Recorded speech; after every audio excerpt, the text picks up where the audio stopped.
They never used the word failure, but you didn't need it spelled out.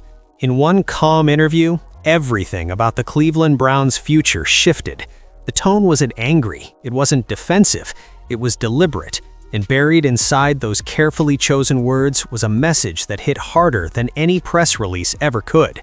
This next coaching hire isn't about schemes, resumes, or splashy names. It's about one player. And if you're not aligned with that reality, you're already out of the running.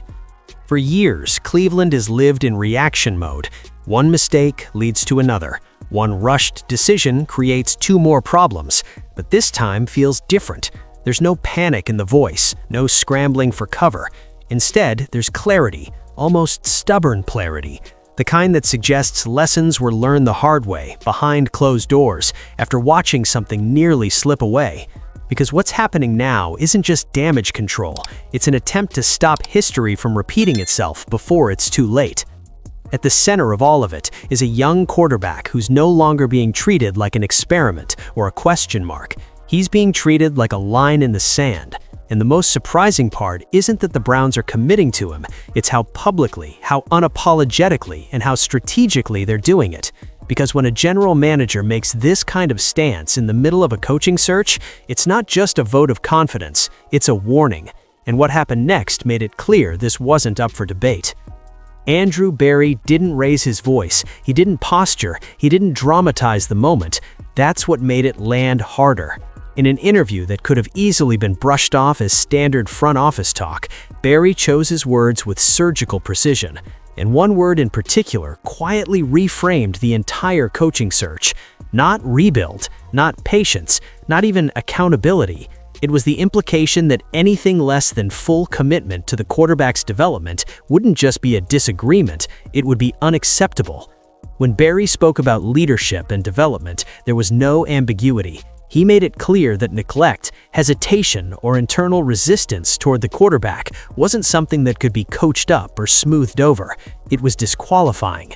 That's a rare stance coming from a general manager, especially in a league where vague language is often used to keep options open.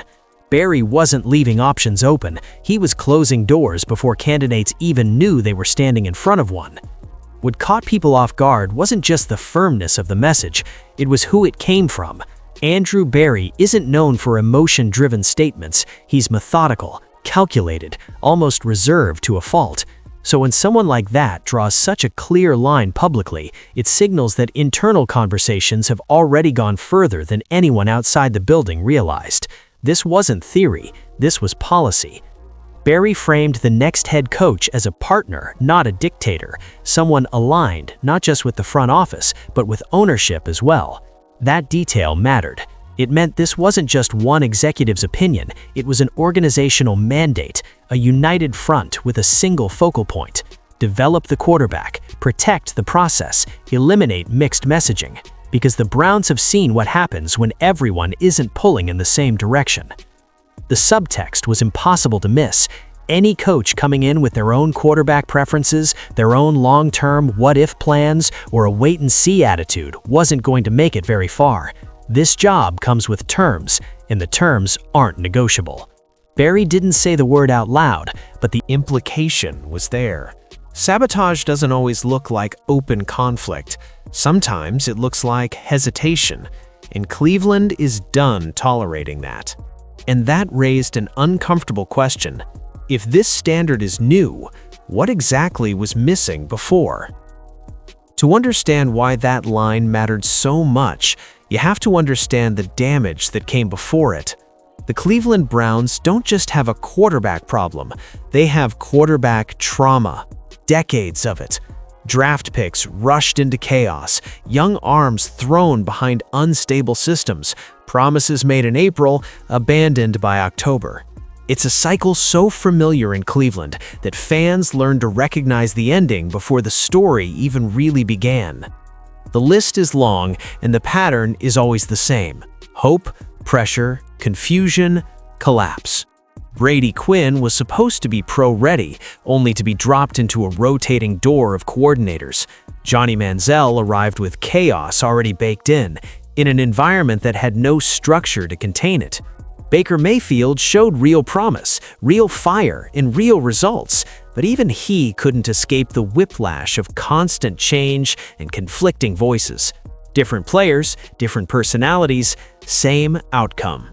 Development was always treated like something that should happen automatically, instead of something that had to be protected. What made it worse was the inconsistency. One bad stretch and patience evaporated. One coaching change and the entire vision shifted.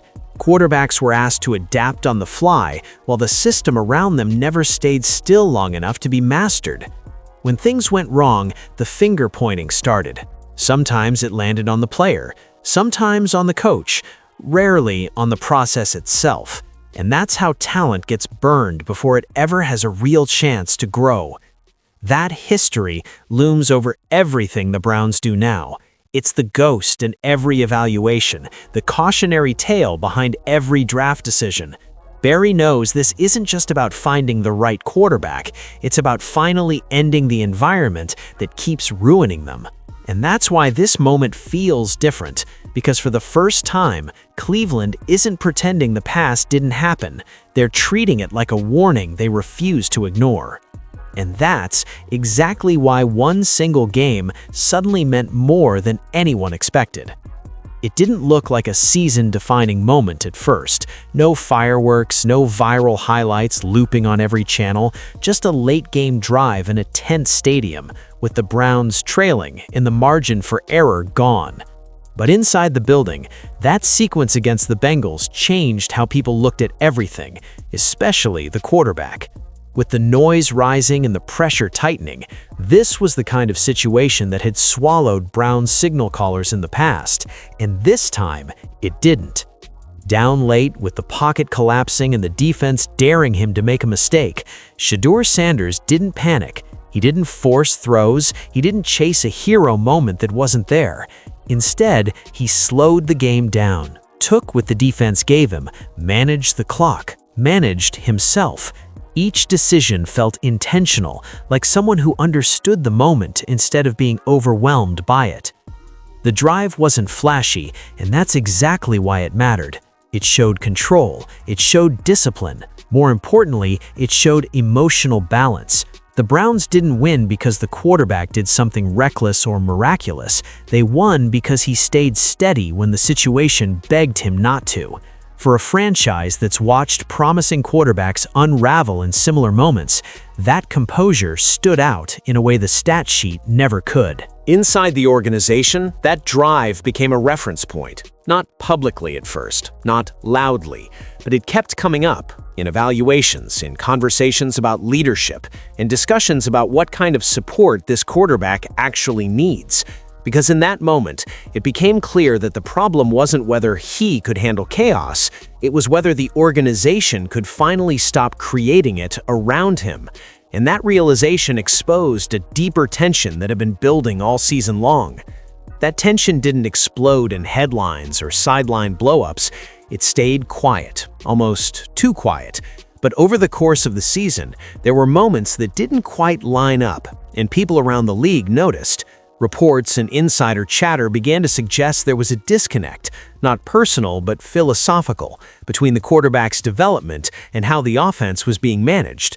Nothing ever confirmed outright, no dramatic leaks, just patterns that were hard to ignore. Play calling felt cautious in moments where aggression made sense, then strangely rigid when flexibility was needed. Certain concepts that matched the quarterback's strengths appeared inconsistently. Rotation decisions raised eyebrows, and in press conferences, when questions turned toward long-term development, the answers rarely carried conviction. They sounded safe, non-committal, as if the plan was being evaluated week by week instead of built deliberately over time. The most telling signs came in what wasn't said. When the quarterback stepped up late in games, praise focused on execution, not growth. When mistakes happened, they were framed clinically, stripped of context. That approach isn't inherently wrong, but for a young quarterback, it can feel isolating. Development thrives on trust and direction, and the messaging never fully conveyed that both sides were moving toward the same end goal. Over time, that subtle distance mattered. It created an environment where the quarterback was asked to prove himself continuously without ever fully being empowered, where flashes were acknowledged, but commitment remained conditional. And for an organization trying to turn the page on its past, conditional belief was never going to be enough. That's when the front office made a choice, not loudly, not impulsively, but decisively. Because what came next wasn't just about replacing a coach, it was about redefining what the job even meant. This time, the job doesn't come with creative freedom, it comes with a mandate. That's what separates this coaching search from every other one Cleveland has run in the past. The organization isn't asking, who's the best coach available? They're asking, who fits this vision without hesitation? And the vision is already set. The quarterback isn't a question to be answered later. He's the foundation everything else is being built on. Behind closed doors, this search is operating with filters most teams won't admit to publicly. Candidates aren't just being evaluated on their record or playbook, they're being evaluated on their willingness to adapt, teach, and commit. There's no room for ego-driven systems or long trial periods to see what happens. The Browns want a coach who shows up with a plan for the quarterback on day one, not an outline that gets adjusted if things go sideways. That patience is intentional. The front office isn't rushing the timeline because they understand the cost of getting it wrong again. Speed feels good in headlines, but alignment lasts longer. By slowing the process down, Cleveland is signaling that short-term optics don't matter nearly as much as long-term cohesion. They're prepared to wait weeks if that's what it takes, because the alternative is another misaligned hire that sets everything back. What makes this approach unusual is how clearly defined the power structure is. This isn't a coach-first organization anymore. It's an aligned one. Ownership, front office, and the next head coach are expected to operate in lockstep, with no daylight between philosophies. The coach won't be walking into Cleveland to choose his quarterback. He'll be walking in to develop one. And that expectation changes everything about the role. But for the quarterback at the center of this plan, that level of commitment isn't just protection, it's a spotlight. Being the centerpiece doesn't come with comfort, it comes with pressure that never really turns off. Sanders isn't being shielded from scrutiny by this commitment, he's being placed directly under it. Every throw, every decision, every mistake is magnified when the organization makes it clear that you're the plan. There's no hiding behind competition narratives or temporary labels anymore. This is what belief actually looks like in the NFL, and it's heavier than people realize. His rookie season hasn't been clean. There have been misreads, late throws, hits he probably didn't need to take, moments where the speed of the game showed up all at once. Anyone pretending otherwise isn't paying attention. But the evaluation inside the building isn't focused on mistakes in isolation, it's focused on response. How quickly does he settle back in? Does he rush the next play or reset? Does frustration leak into decision-making, or does he stay composed? Those answers matter more than box scores ever will. What keeps coming up in conversations around the team is temperament. Sanders doesn't spiral. He doesn't point fingers. After rough stretches, he doesn't disappear. In interviews, he owns mistakes without dramatizing them and talks about preparation instead of excuses. Film study, timing, chemistry. It's repetitive in the best way, the kind of repetition that signals routine, not panic. That steadiness is part of why the front office is comfortable placing this much weight on his development. But commitment cuts both ways. When the organization wraps itself around a quarterback like this, expectations rise quietly. Growth isn't optional anymore. Patience exists, but it's paired with accountability. Sanders knows that. He said it without being asked. He's not looking to be saved by a system or carried by staff. He wants structure, clarity, and the freedom to fail without being buried for it. That balance is rare, and it's exactly what the Browns are trying to build. The gamble isn't whether Sanders has flaws. Every young quarterback does. The gamble is whether Cleveland can finally create an environment that allows those flaws to be worked through instead of weaponized. Because belief alone doesn't develop quarterbacks, process does. And now the entire organization is about to be tested on whether it can live up to the standard it just set. What's happening now goes far beyond one position or one hire. This is a cultural reset, and the quarterback just happens to be the clearest indicator of it. For years, Cleveland chased quick fixes, new schemes, new voices, new identities every time things stalled. Now, instead of tearing everything down again, the organization is choosing something far more difficult: consistency, real consistency, the kind that forces patience even when noise gets loud. When a franchise commits this firmly to a quarterback, it simplifies everything else. Draft decisions stop being about abstract value and start being about fit. Free agency becomes targeted instead of reactionary. Weekly game plans are built to support strengths instead of exposing weaknesses. Most importantly, accountability shifts upward. If progress stalls, the first question isn't whether the Quarterback belongs, it's whether the environment is doing its job. That alone represents a massive philosophical change for a team that has historically moved on far too quickly. This approach mirrors what successful franchises quietly do when they get it right. They don't churn leadership every time adversity hits. They protect development through ugly stretches and let growth compound. Cleveland hasn't always shown that restraint, and that's why this moment feels so different. The organization isn't pretending the past didn't happen, it's responding to it directly, with structure instead of optimism. There's risk in this, and everyone involved knows it. Tying your identity to a young quarterback means living with uncomfortable weeks, public doubt, and inevitable mistakes. But it also creates something the Browns have rarely had: a shared direction. No more split messaging, no more hedging, no more subtle distancing when things go wrong. Everyone is tied to the same outcome, for better or worse. This isn't the loudest reset Cleveland has ever attempted. There are no grand declarations or manufactured hype, but foundational shifts rarely look dramatic in the moment. They reveal themselves over time in how decisions are made when pressure returns. And pressure will return. That's the final test, because this reset only works if the organization holds the line when it gets uncomfortable, and that's exactly what happens next. So now the Browns are standing at a familiar crossroads, but with an unfamiliar approach. Instead of searching for hope in the next big name or the next shortcut to relevance, they've anchored themselves to a single idea and refuse to budge. This isn't a guarantee of success. Nothing in the NFL ever is, but it is a declaration of intent. Cleveland isn't promising instant results, they're promising alignment, and that alone separates this moment from so many that came before it. For Sanders, this is both an opportunity and a responsibility. He's no longer just trying to survive week to week or prove he belongs. He's being asked to grow with the weight of an entire organizational vision on his shoulders. That kind of trust can either accelerate development or expose every crack. And how he responds will say just as much as how the Browns support him when things inevitably go sideways.